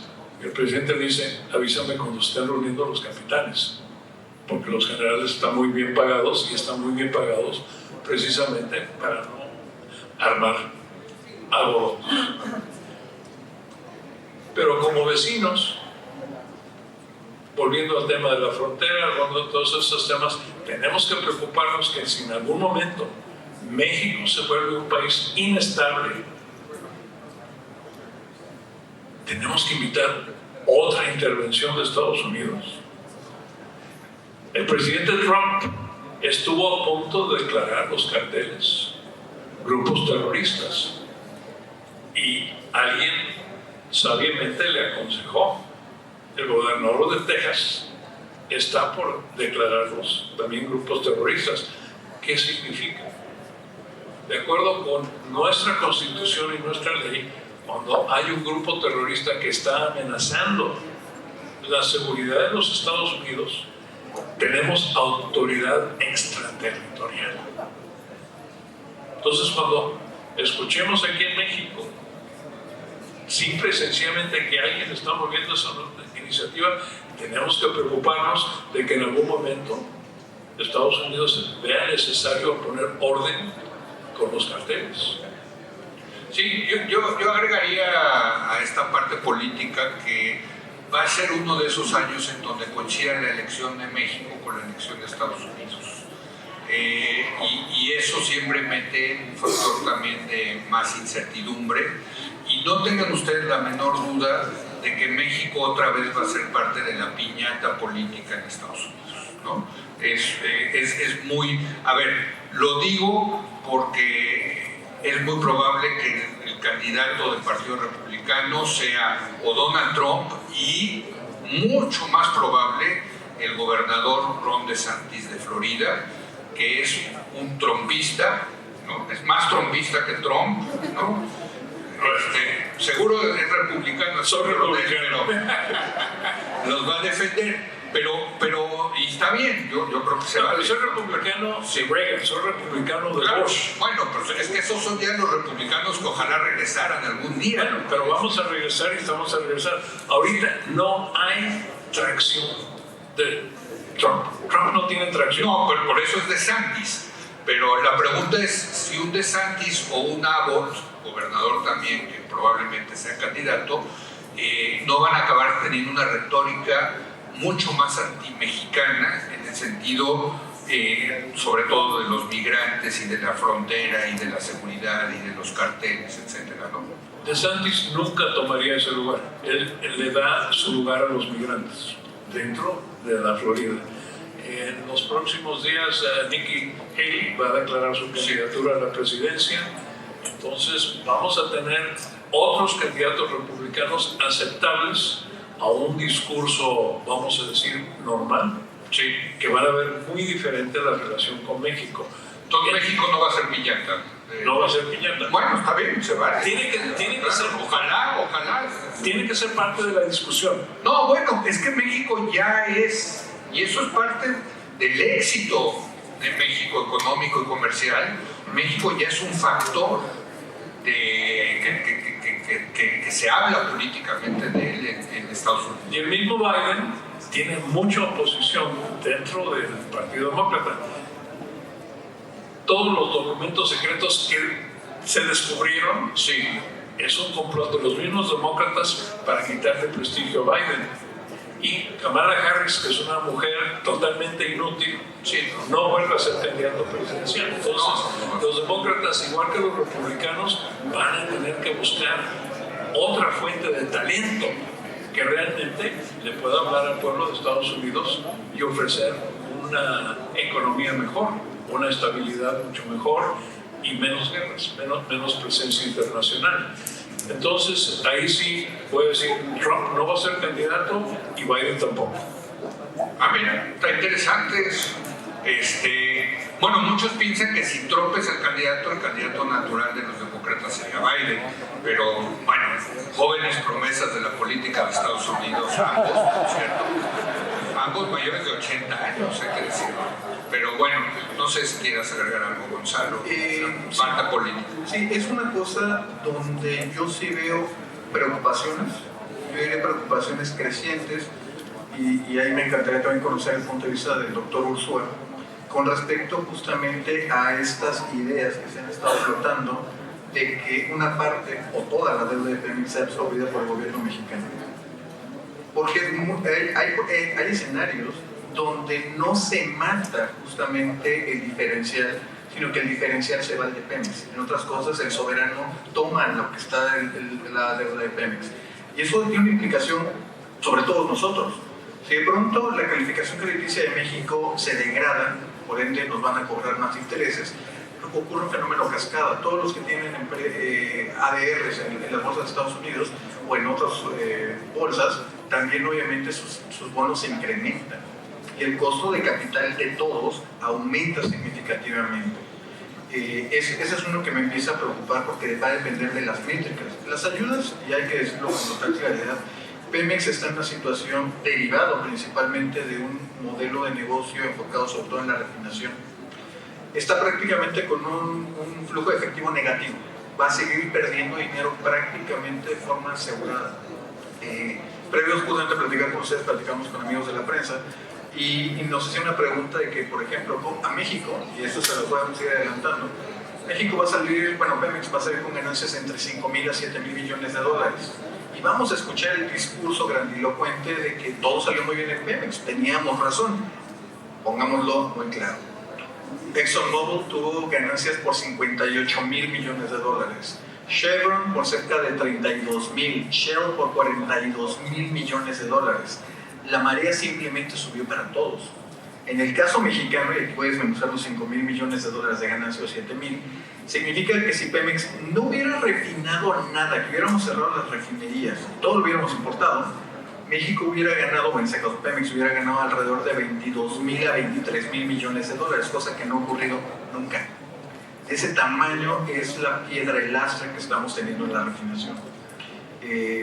Eso es uno que me empieza a preocupar cada día más, Leo, porque si los precios empiezan a bajar, como ya se ve alguna tendencia, pues por desgracia puede ser que Pemex tenga todavía un problema más agravado justamente de flujo de efectivo.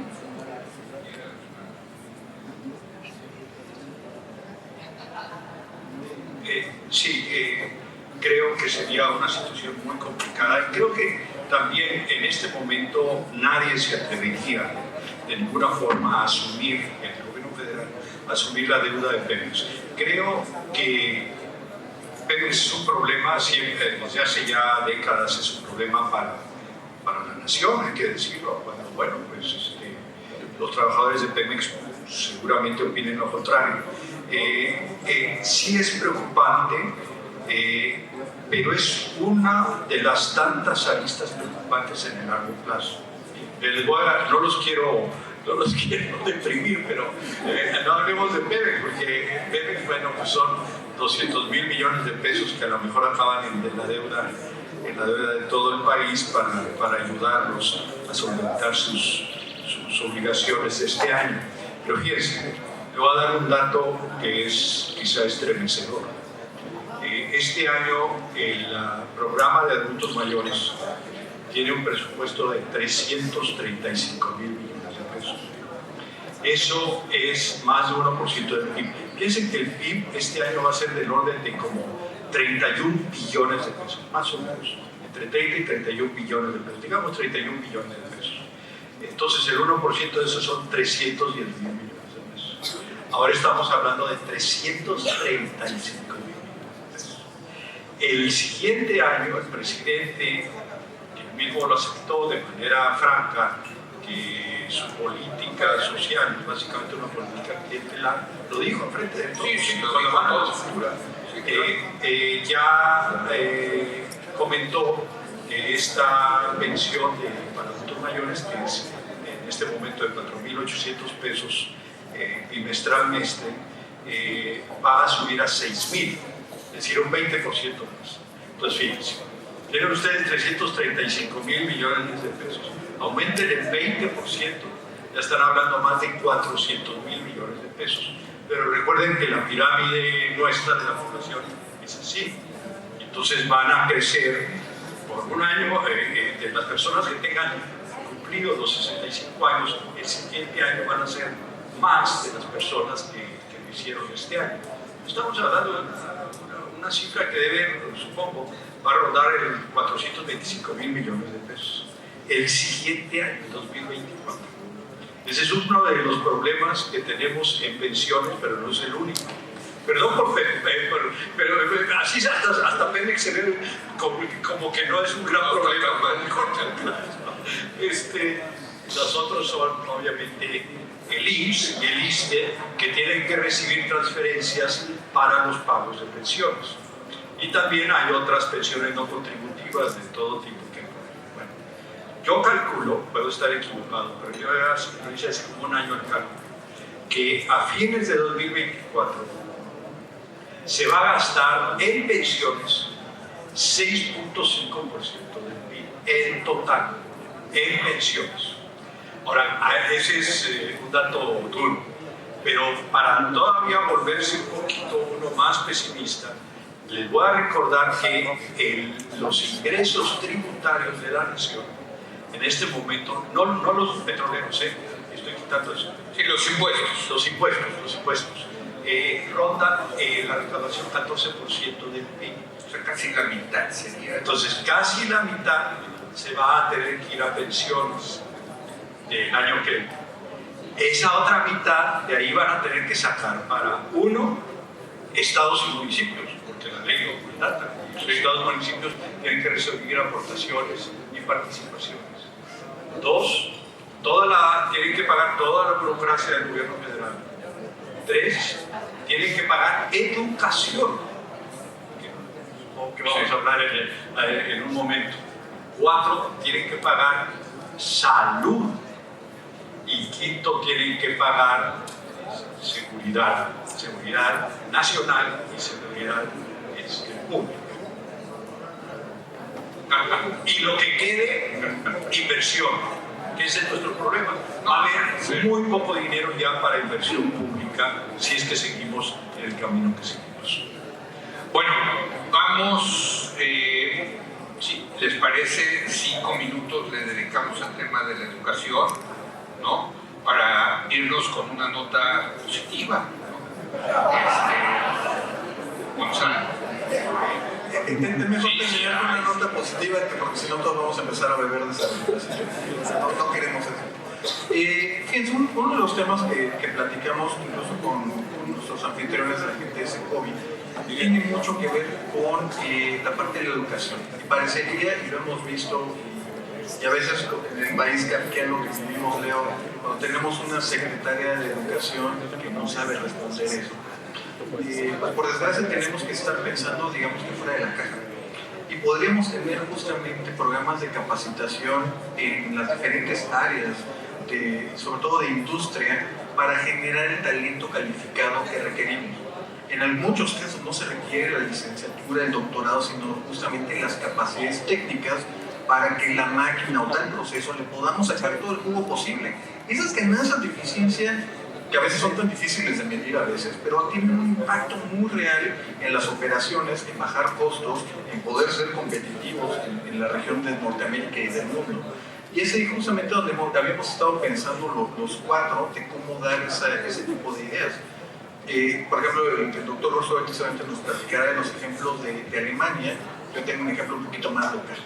¿Qué es lo que pasó, por ejemplo, en Querétaro con la industria aeroespacial? Una industria que no existía y que justamente la asociación de las empresas con las unidades locales, incluso, si mal no recuerdo, haber sido con algunos justamente del CONALEP, algunos planteles del CONALEP, se creó justamente el plan de estudios y se les dio el entrenamiento y prácticas a los chicos y a los chavos en las empresas, y los que estaban bien calificados, bien esos, les ofrecían los empleos y se les hizo un seguimiento para todo eso. No es inventar el hilo negro, en algunos casos es rehacer lo que ya teníamos o tomar las mejores experiencias de todo esto. Doctor, platíquenos de la parte alemana. Yo, muy rápido, que no sé mucho de esto, pero atendiendo a una preocupación que tiene Secovi, en particular el director general de Secovi, y supongo que muchos de ustedes también como empresarios, el hecho que no se cuenta con mano de obra realmente calificada en algunos de los sectores del país, y que eso es ciertamente un cuello de botella muy grande. Se dice que en el caso del sector automotriz se necesitan alrededor de 300,000 mexicanos entrenados, jóvenes, que todavía no tenemos. 300,000. Entonces, me parece a mí que uno de los posibles caminos que se pueden recorrer es el que hizo Alemania después de la Segunda Guerra Mundial, donde establecieron un sistema. Tienen una educación universitaria, pero también tienen una educación técnica. Una educación técnica que es tan o más respetada que la educación universitaria, y cuyos salarios son tan o mejores que los salarios promedios de la educación universitaria, la educación técnica.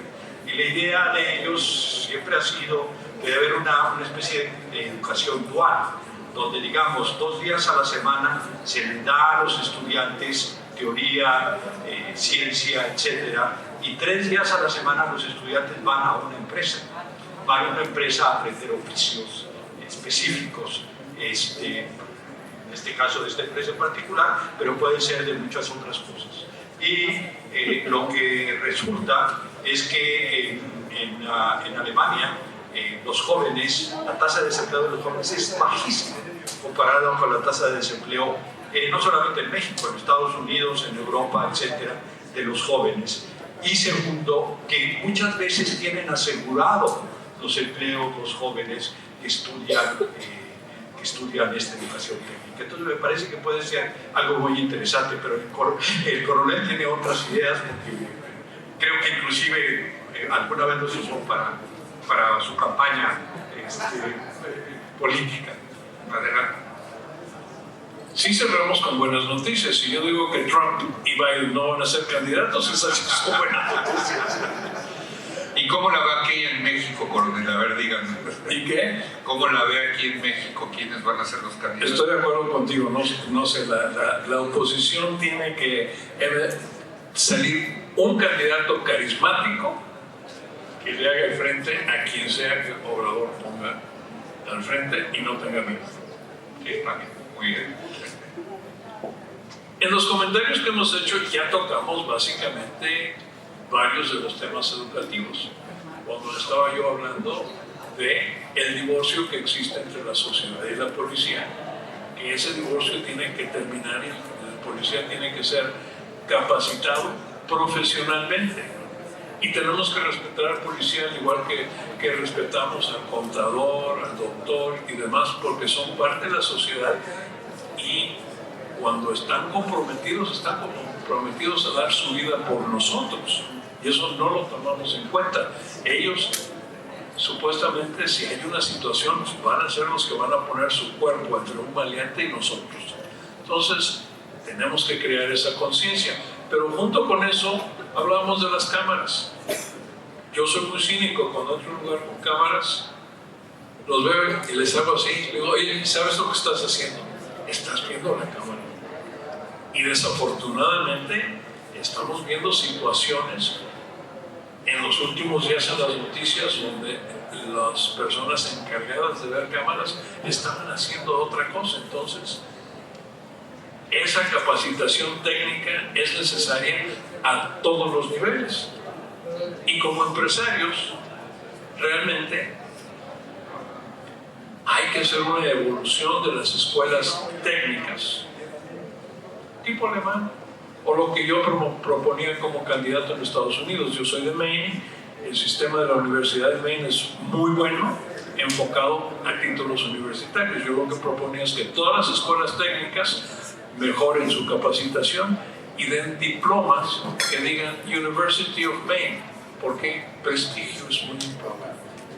Pero al tener la capacidad no solamente de entrenar a los 3,000 empleados de Mitsubishi o de Mercedes-Benz, pero a los 300,000 jóvenes que van a entrar a la fuerza de trabajo para que haya más oferta, más competitividad y atraer más inversión, porque ahorita la inversión es como cuentagotas si dependemos que las empresas que van a abrir una fábrica en México son los que van a entrenar a sus pocos empleados.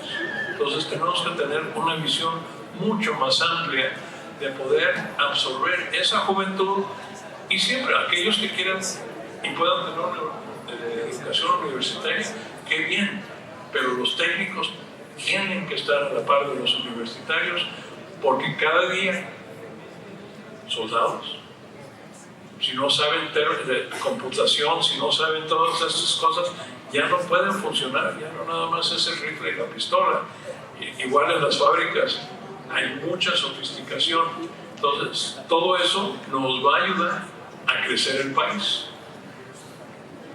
Hay que enfocar y afortunadamente Monterrey tiene la capacidad, usando el TEC de Monterrey y sus otras universidades, de decir, oye, vamos a ampliar nuestro currículo, vamos a poner un modelo nacional, porque el TEC es un modelo internacional. En una de las empresas que trabajaba yo después de salir del Pentágono, traíamos internos desde el verano y yo logré que trajéramos varios internos del TEC y creé, eran como droga. Ya los otros años querían solamente muchachos y muchachas del TEC. Bueno, eso se tiene que multiplicar a nivel técnico. Y con eso creo que se va a ayudar a México, se va a ayudar a Estados Unidos, porque allá tenemos el mismo problema. Tenemos que mejorar la educación técnica y mientras más integración de Norteamérica exista, va a haber más intercambio, que se nos olvida como está establecido en el TLC original, donde podemos intercambiar trabajadores entre México, Estados Unidos y Canadá. El día que hagamos eso en términos más grandes, porque normalmente se hay talento mexicano a Estados Unidos.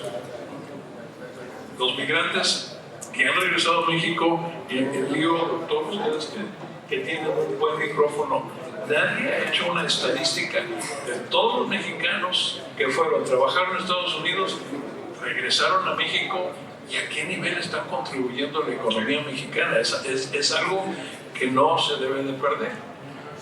La productividad, y por eso el trabajador mexicano, a pesar de que dice, no es que le pagan, no le paguen, no.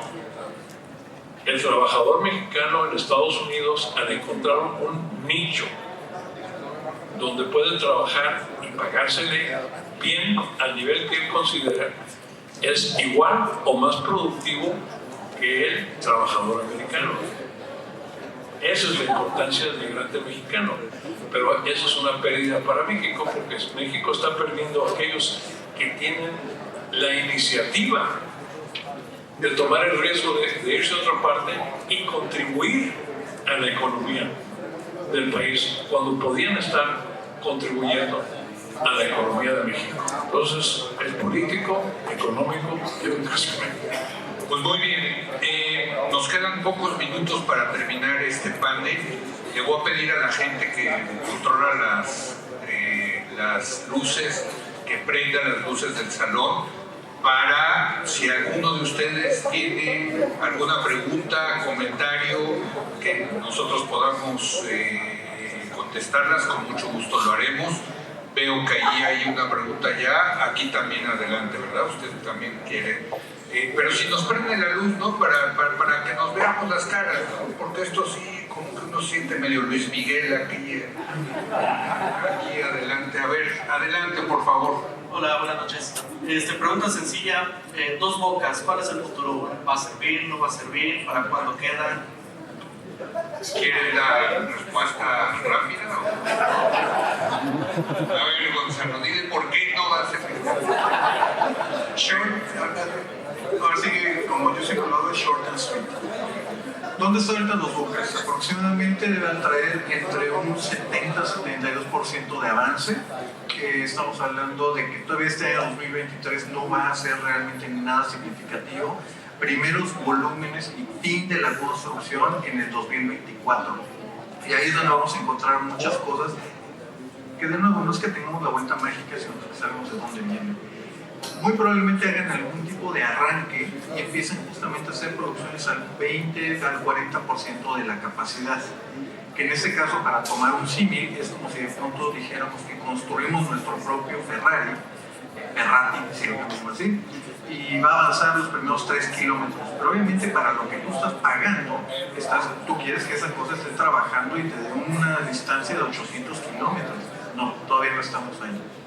¿Por qué hago mucho énfasis en la parte del 24-25? Porque ahí es donde va a iniciar el periodo de pruebas, que conservadoramente va a ser entre 18 y 24 meses. Y te lo adelanto, el problema se llama las coquizadoras, el sistema de los trenes de coquización. Que en otras palabras, para algunas palabras menos, es convertir el combustible residual en gasolina, diésel y algunos otros intermedios, y ya lo que quede es prácticamente chapopote de asfalto. Ahí es donde van a empezar a hacer un poco de que ya está funcionando, eso está muy bien, pero muy probablemente la refinería esté en una utilización entre el 50-70%. Para que esté operando, y aquí de nuevo todo estuviera muy bien, es prácticamente hasta finales del 2027 donde alcanzaría el 100% de la utilización. Y respondiendo a tu pregunta de si va a servir o no, incluso se lo platiqué tantito a Leo, por ahí seguramente algunos vieron de que alguien, uno de los que quiere alzar la cabeza de la oposición, dijo, pues a lo mejor la desmantelamos como si fuera la parte del viejo aeropuerto de la Ciudad de México de que se canceló. Te puedo decir de que esa podría ser una solución económicamente viable si se hace bien.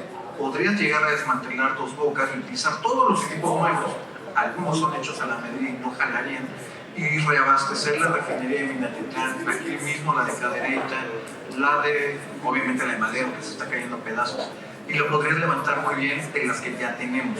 Hay otra opción, que Dos Bocas funcione como está esperado que funcione y cierras Minatitlán y Madero.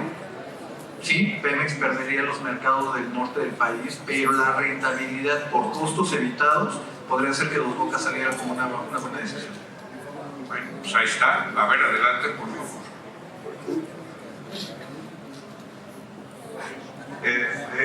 Yo quería hacer un comentario sobre la educación, y yo creo que en este sentido estuvimos tocando la educación de nivel medio superior a superior. A mí me parece que es asunto, tiene varios problemas. Una, en el nivel superior no tenemos capacidad para atender la demanda, porque no hay suficientes universidades para satisfacer la demanda de alumnos. Pero, sin embargo, volviendo al tema, muchos alumnos quieren estudiar una carrera profesional por el estatus, o sea, por el ser licenciado, ingeniero, o sea, es título nobiliario. Y el cambiar la mentalidad para que un estudiante estudie una carrera técnica, pues creo que es un problema. Sobre todo los que ya tienen decidido el querer estudiar una carrera profesional y no aceptarían el estudiar una carrera técnica, ¿no? Además del problema de las becas que les dan dinero y que algunos dicen, mira, ni para qué trabajo. O sea, que es un problema un poquito más complejo y es un reto que tenemos que asumir. Y yo siento que me uno al comentario de que las mismas universidades deberían promover la educación técnica. En el caso del TEC de Monterrey, tuvo en su tiempo una escuela técnica muy buena que la cerraron. Entonces creo que deberíamos tal vez retomar ese modelo. No, bueno, pues es lo que decía el coronel, ¿no? Me parece que es una idea muy interesante, muy sugerente, pues que darles el papelito a los técnicos para que se sientan, para darles sobadita en su ego de que también son licenciados o ingenieros, ¿no? Pero mire, yo al final del día, yo lo que creo, y aquí a lo mejor Carlos también puede comentar, es que lo que tenemos que buscar es una vinculación entre la educación y el mercado, lo que está demandando el mercado, ¿no? O sea, no sé, Carlos, o sea, es un eterno debate, ¿no? De si los estudiantes son racionales y estudian lo que está demandando el mercado, ¿no?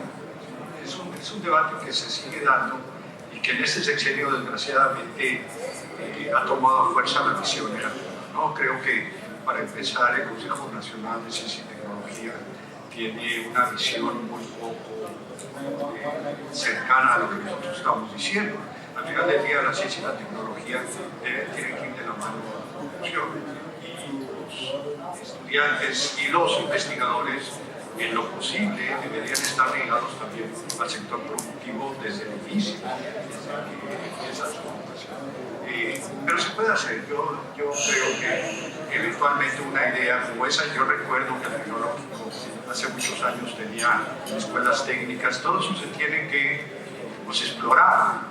Estábamos comentando nosotros que hay algunas empresas automotrices ya en México que tienen escuelas que llevan inclusive universidades, lo cual está bien, pero uno no quisiera eso, uno quisiera que los técnicos tuvieran una gama más amplia de alternativas y no solamente el sector.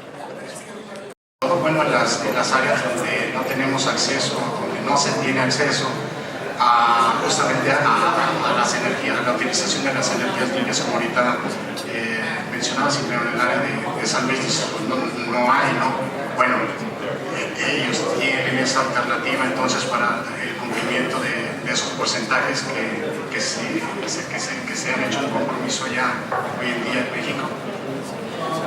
No, hay muchas cosas. La primera es hablar rapidísimo de la parte de los bonos y un punto chiquito que nada más era literalmente de 2 líneas, pero fundamental en los efectos, era que la reforma que puso el presidente López Obrador, primero la Constitución, bueno, primero la ley, el cambio de la ley de la industria eléctrica, después la constitucional que no pasó y después la parte de la Corte que invalidó unas partes pero no la declara inconstitucional. Uno de esos corazones, una de esas pequeñas bombas atómicas, es que se eliminaba justamente la obligación de CFE de comprar los bonos. ¿Eso dónde nos dejó? Nos dejó, y lo mencionó muy bien el doctor Ursúa, nos mete en una incertidumbre, porque en el momento que CFE podía empezar a vender bonos patito, piratas, solamente devaluaba el valor de tu bono de una inversión nueva, que ese era el propósito, era justamente un estímulo para tener energías renovables.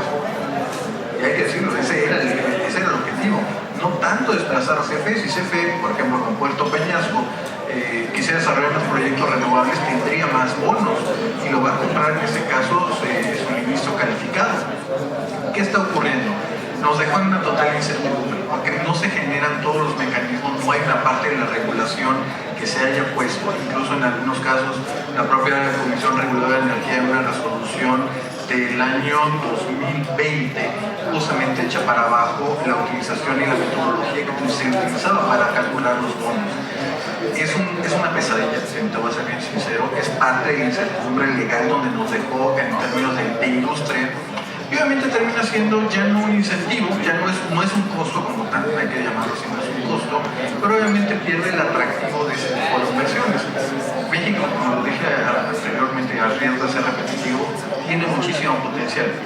Yo les diría también, para que tengan incluso una idea del negocio, hay que entender muy bien de que incluso hasta por temas de seguridad energética, de la propia industria, de propia fábrica, incluso hasta los hogares, yo me atrevo a bajar hasta allá. Hay que entender dónde están los mecanismos que la ley te da. Tú hasta puedes tener generación en sitio de hasta 500 kilowatts sin tener que pedir permiso. Aquí lo pongo claramente, eso no es un permiso, es la interferencia gubernamental. Mientras tú estés abajo de eso, no tienes que pedirle permiso a prácticamente nadie. Si algunas cosas al municipio y algunas de interconexión por ahí chiquita, pero no debe ser problema. Tú, una fábrica, una empresa, un hogar, de pronto tú tengas esa generación, puedes ir reduciendo tu exposición, en este caso a la propia CFE. No te va a resolver el problema, puedes llegar a cubrir una parte. Si es en términos de industria, pues a lo mejor puedes invertirle en una batería semi-industrial para que tú tengas ahí tu energía. Si de pronto es un manejo mucho más sofisticado, cuando de pronto vengan los picos, que es cuando te cobran la energía más cara, metes justamente de tu batería y reduces los picos. Todo lo que trato de decirte con esto es de que también hay que meterle mucha imaginación para volverse más sofisticado y tratar de navegar en un ambiente que no es propicio para las inversiones, pero que todavía se puede. Muy bien, ¿alguien más? Pues ya nos vamos a ver la hora de opinar a las 10:30 de la noche. Con Leo Zuckerman. Con Leo Zuckerman. 11:30 tercer grado también, nos pueden ver por ahí. Bueno, pues muchas gracias a Secovi, muchas gracias a todos los patrocinadores y yo sí quiero pedirles un gran aplauso a este panel.